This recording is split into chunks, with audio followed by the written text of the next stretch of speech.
94.3.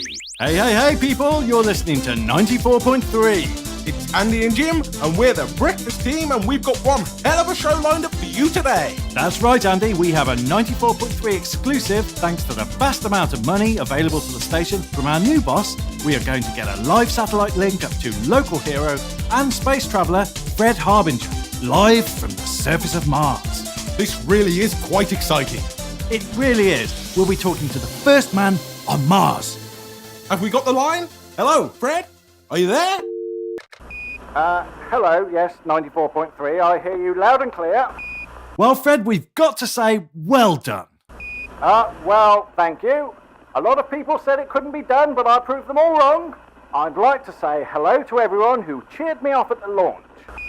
Yes, well, we'll talk to you about that when you get back. But tell us, Fred, do you have a spacesuit? Are you going to walk on the planet itself? Yes, I have a spacesuit. It's functioning fine. I'm stood outside right now as it happens. Really? My goodness, what's it like? A little like Torquay. Really?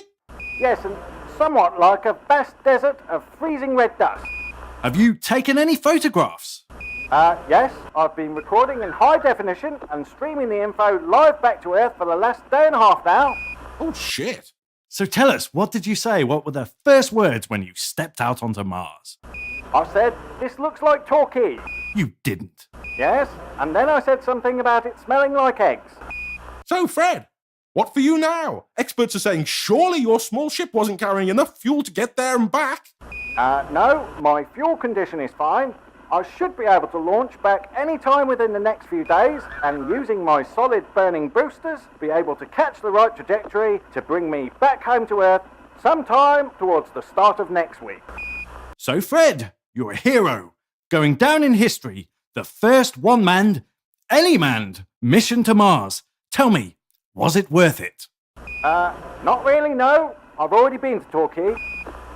Well, what a fucking time waster. Okay, well, now it's over to our sports team with Alan and John witnessing the ordination of the new Pope. And there we see, moving through the streets, the unmistakable Pope-mobile, with that famous shielded glass box on the back of it for the Pope to stand in. Of course, the Pope not using it today as he jogs along the side of the car. Yes, well, he certainly didn't seem to like it when they tried to get him in there, did he?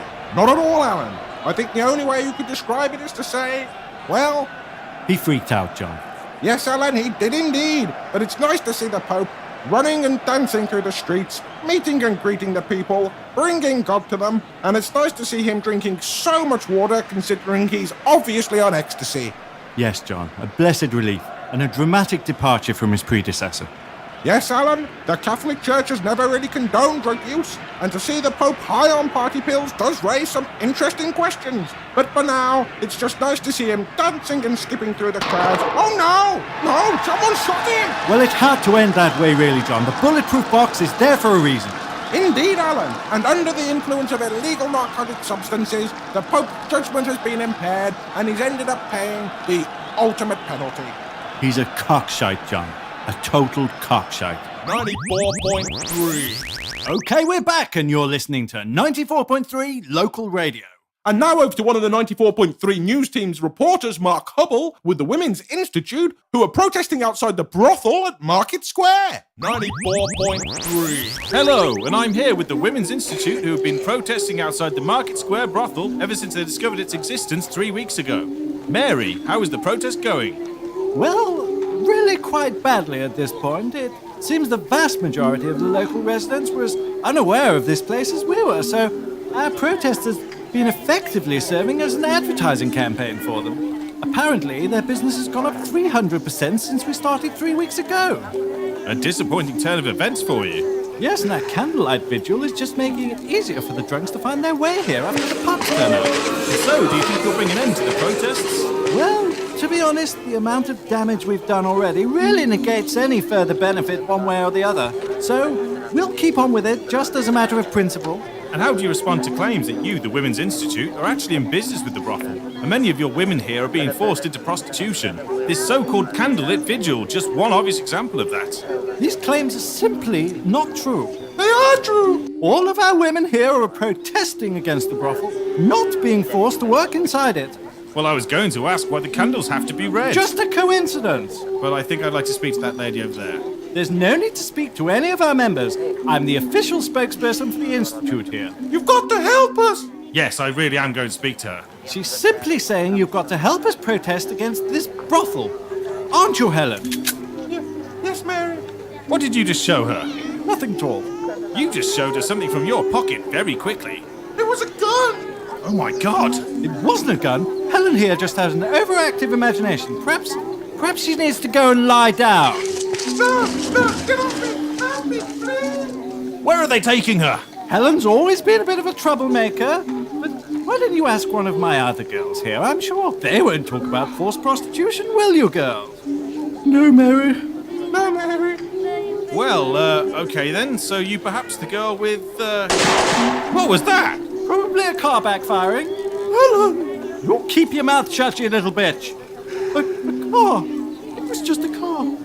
Well, okay then. This is Mark Hubble reporting from the protest outside Market Square's brothel. Rent one of our girls. What? What? Yeah, okay. Who do you want? Terry Jane? Yeah, sounds perfect. Come on, Jane, off you go with him. Back to the studio. Oh. Yeah. So, How about that? yes indeed, Jim. So, you want to take your lunch break first, or? Yeah, I'll see you in about an hour.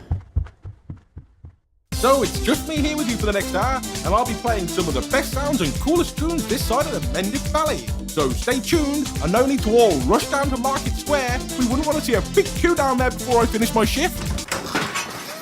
Hey boys, you plugged my brothel yet? Doing it right now, Ramon. Ah, good. Hey, where is the other one? He's getting his coat. He's just going to go down the... Ah, good boy, eh? You're not a faggot like you. Hey! What now? One of us had to stay behind to run the show. Ah, the faggot stays behind, yes? I am still right, yes? Okay, we're here live on 94.3, and if you've got... I am still right, yes? Yes, Ramon, fucking hell, yes! Good. Then I can put this away. No need for bloodshed today, eh, Andy? No. You are wrong. It is just not your blood that needs to be shed today. Okay, good. It is good. You are my number one radio DJ. Well, number two. Okay, thank you. You may thank me. Thank you. You may thank me. Thanks, Ramon. But you're still a faggot, eh? Play the news, faggot. I have a meeting in my office with a man from the union. So keep the music turned up, eh? Well, the news doesn't really have music, it's just spoken word. Then don't play the fucking news, pendejo! I find someone to replace you. Like that. Okay, coming up, we've got the Hard Rock Hour. That's good. You're thinking now. So settle back and listen to those tunes and not to the out-of-time banging you may pick up in the background. Tell them it's technical problem. As it may just be a technical problem, our end. Local man Clyde Burrow's solo attempt to swim around the world has ended in failure last night after Clyde finally admitted he can't swim. Sponsors say they watched him flapping around in the shallows and becoming increasingly boastful and arrogant for 15 minutes before they realised they'd been had. Pastor Clements has come under heavy criticism this week for shitting in the middle of the church aisle during a christening last weekend. Anger has been growing as the story has spread, but attendees at the church have said that at the time, it was a moving and touching part of the service. The parade of marching penguins put out every year by Staleport to help boost the tourist trade has been eaten by a team of tactical dolphins.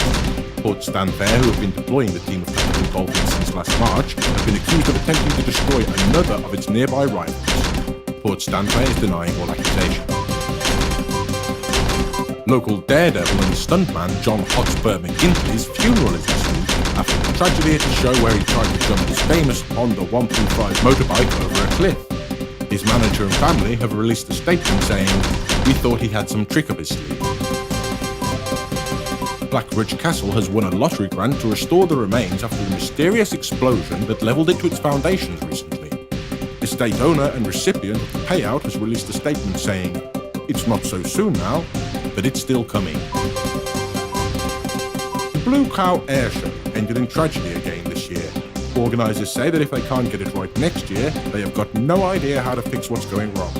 However, crowds in the stand remained jubilant and cheering until round 3 when 2 planes collided and killed them all. Local man Peter Strawson's Crystal Bridge is still confounding scientists. Experts say they have been studying the structure for the last 4 weeks and are reported to have said, "It must be a hoax, but we can't figure out how he's done it." Whereas Peter Strawson is still sticking by his claims it was built by angels.